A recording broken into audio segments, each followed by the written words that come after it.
பஞ்சாப் மாநில சட்டப்பேரவை தேர்தலில் கருத்து கணிப்புகள் ஆளும் பாஜக சிரோமணி அகாலிதள் கூட்டணிக்கு எதிராகவே அமைந்திருக்கின்றன. ஆட்சி யாருக்கு என்பது இன்னும் சில மணி நேரத்தில் தெரிந்துவிடும். களத் தகவல்களை பஞ்சாபிலிருந்து நேரடியாக வழங்க இருக்கிறார் நமது செய்தியாளர் நிரஞ்சன். வாக்கு எண்ணிக்கை எத்தனை மையங்களில் நடைபெறுகிறது?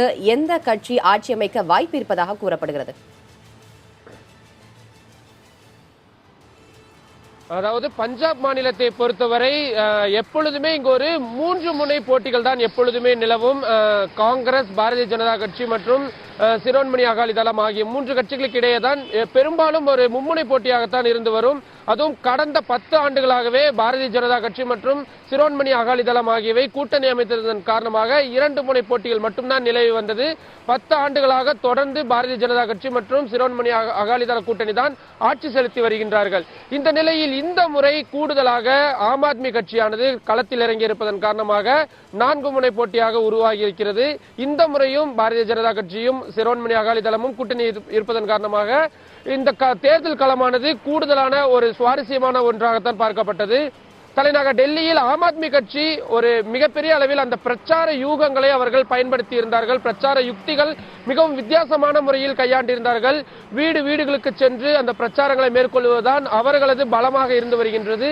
அதே விஷயத்தை தான் பஞ்சாப் மாநில சட்டப்பேரவை தேர்தலிலும் அவர்கள் மிக விரிவாக பயன்படுத்தி இருக்கின்றார்கள். அதன் அடிப்படையில் வாக்குப்பதிவுகளுக்கு பிந்தைய கருத்து கணிப்புகளும் பாரதிய ஜனதா கட்சி மற்றும் சிரோன்மணி அகாலிதளம் ஆகியவை அந்த ஆட்சியை இழக்கும், அதுவும் படுமோசமான ஒரு தோல்வியை சந்திக்கும் என்று கருத்து தெரிவித்திருக்கின்றார்கள். குறிப்பாக 4 - 7 அல்லது அதிகபட்சமாக 10 தொகுதிகள் கூட அவர்கள் ஜெயிப்பதற்கான வாய்ப்பு இல்லை என்றுதான் கருத்து கணிப்புகளுக்கான முடிவுகள் தெரிவித்திருக்கின்றன. அதே வேளையில் காங்கிரஸ் மற்றும் ஆம் ஆத்மி கட்சிக்கு இடையே கடுமையான போட்டியானது நிலவும் என்றும் இதன் இறுதியில் ஆம் ஆத்மி கட்சி ஆட்சியை பெறுவதற்கான வாய்ப்பு நிறைய இருப்பதாக ஒரு சில கருத்து கணிப்புகள் தெரிவித்திருக்கின்றன. அதே வேளையில் காங்கிரஸ் அந்த ஒரு நூலிலையில் அவர்கள் வெற்றியினை பெறுவதற்கான வாய்ப்பு இருப்பதாகவும் சில கருத்து கணிப்புகள் தெரிவிக்கப்பட்டிருக்கின்றது.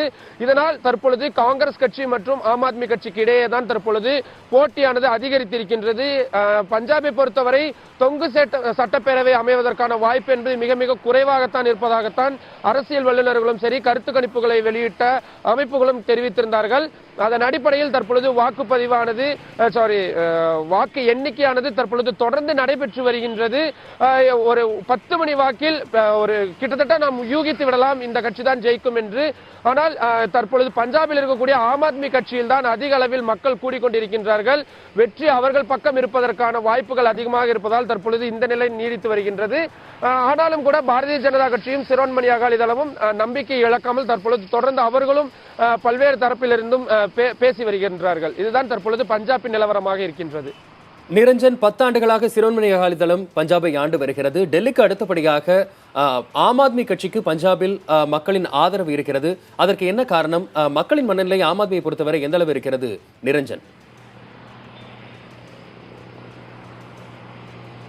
பஞ்சாபை பொறுத்தவரை சில மிக முக்கியமான ஒரு பிரச்சனைகள் இருந்து வருகின்றது. குறிப்பாக இந்த போதைப் பொருள் பிரச்சனை என்பது பஞ்சாபில் அதிகரித்து வருகின்றது. பஞ்சாபை பொறுத்தவரை வாக்காளர்களிலேயே 50% மேலானவர்கள் இளைஞர்களாக இருக்கின்றார்கள். ஆனால் அந்த இளைஞர்களிடம் தற்பொழுது இந்த போதைப் பொருளானது புரையோடி போயிருக்கின்றது. பள்ளி மாணவர்கள், கல்லூரி மாணவர்களுக்கு மிக எளிமையான முறையில் வெளிநாட்டு அந்த போதைப் பொருட்கள் சுலபமாக கிடைக்கின்றது. இதற்கு பல்வேறு காரணங்கள், குறிப்பாக ஆக்கிரமிப்பு பாகிஸ்தானிலிருந்து இவை வருகின்றது, கடல் வழியாக வருகின்றது உள்ளிட்ட பல்வேறு காரணங்கள் சொல்லப்பட்டாலும் கூட இதை தடுப்பதற்கான நடவடிக்கைகளில் ஆளும் கட்சி ஈடுபடவில்லை, எந்த விதமான நடவடிக்கையும் எடுக்கவில்லை என்பது ஒரு முதல் குற்றச்சாட்டாக இருந்து வருகின்றது. இரண்டாவது, விவசாயிகளுக்கான பிரச்சனையானது இங்கு அதிகரித்து வருகின்றது. தமிழகத்தை ஒட்டியே இங்கும் அதிக அளவிலான விவசாயிகள் தற்கொலையானது தொடர்ந்து நடைபெற்று வருகின்றது. இதற்காக தலைநகர் டெல்லியில் கூட பஞ்சாப் மாநிலத்தைச் சேர்ந்த பல்வேறு விவசாய அமைப்புகள் மிகப்பெரிய அளவில் பேரணி கூட நடத்திய காட்சிகளை நம்மால் காண முடிந்தது. ஆனால் இந்த விவசாய பிரச்சனைகளை தீர்ப்பதற்கான அந்த ஒரு வேலைகளை ஆளும் கட்சி செய்யவில்லை என்ற ஒரு குற்றச்சாட்டும் இருந்து வருகின்றது. இதன் அடுத்தபடியாக இந்த வேலை வாய்ப்பு என்பதும் இங்கு ஒரு மிகப்பெரிய ஒரு பிரச்சனையாக இருந்து வருகின்றது. வேலை வாய்ப்பு மிக மிக குறைவாக இருப்பதன் காரணமாக பஞ்சாபை விடுத்து வெளிநாடுகளுக்கும் சரி மற்ற மாநிலங்களுக்கு, குறிப்பாக டெல்லி, மகாராஷ்டிரா உள்ளிட்ட மாநிலங்களுக்கு பஞ்சாபில் இருக்கக்கூடிய இளைஞர்கள் புலம்பெயர்வதும் ஒரு மிகப்பெரிய பிரச்சனையாக இருந்து வருகின்றது. அது மட்டும் இல்லாமல் இங்கு நடைபெற்ற தேர்தல் பிரச்சாரம் பிரச்சாரங்களின் பொழுது கூட அமித்ஷா, மோடி ஆகியோர் இங்கே பிரச்சார கூட்டங்களில் கலந்து கொண்டு பேசியிருந்தார்கள். ஆனாலும் கூட இங்க இருக்கக்கூடிய லோக்கல் பிரச்சனைகள், அதாவது இங்க இருக்கக்கூடிய அடிப்படையான சில பிரச்சனைகளை குறித்து அவர்கள் பெரிய அளவில் பிரச்சாரங்களின் பொழுது முன்வைக்கவில்லை. அதற்கு மாற்றாக அந்த டிமானிட்டைசேஷன் மற்றும் பாகிஸ்தான் பிரச்சனைகள் உள்ளிட்டவை மட்டும்தான் பிரதானமாக பேசப்பட்டதன் காரணமாக அவர்கள் மேலான அதிருப்தி இன்னும் கூடுதலாக அதிகரிப்பதாகத்தான் இங்க இருக்கக்கூடிய அரசியல் நோக்கர்கள் தெரிவித்திருக்கின்றார்கள். நான் ஏற்கனவே குறிப்பிட்டதை போல ஆம் ஆத்மி கட்சியானது அந்த வீடு வீடுக்கு சென்று பிரச்சாரங்கள் மேற்கொள்வதில் அவர்கள் கைதேர்ந்தவர்கள். தலைநகர் டெல்லியில் ஒரு 4-5 பாடல்கள் மூலமாகவே அவ்வளவு பெரிய ஒரு வெற்றியை ஈட்ட முடிந்தது அவர்களால். அதே விஷயத்தை தான் தலைநகர் டெல்லியில் செய்த அதே மாதிரியான விஷயங்களை தான் பஞ்சாபிலும் மேற்கொண்டிருக்கின்றார்கள். காங்கிரஸ் கட்சியின் நிலையை பொறுத்தவரை அவர்களுக்கு ஒரு மாற்று தேவைப்படுகிறது. மக்களுக்கு அகாலிதளம் பஞ்சாப் ஆட்சிகளுக்கு பதிலாக வேறு ஒரு ஆட்சியானது தேவைப்படுகிறது. அதன் அடிப்படையில் காங்கிரசுக்கான வாய்ப்புகள் அதிகமாக இருந்தாலும் ஆம் ஆத்மி கட்சியும் தற்பொழுது களத்தில் இருப்பதன் காரணமாக காங்கிரசுக்கு சில இடங்களில் ஒரு நெருக்கடி இருக்கலாம். எனவே அவர்கள் அந்த நெக் டு நெக் என்று சொல்வார்கள், கிட்டத்தட்ட இருவருக்கும் சமமான ஒரு நிலையில் தான் வெற்றி வாய்ப்பு இருப்பதாகத்தான் இங்கு கூறப்படுகின்றது.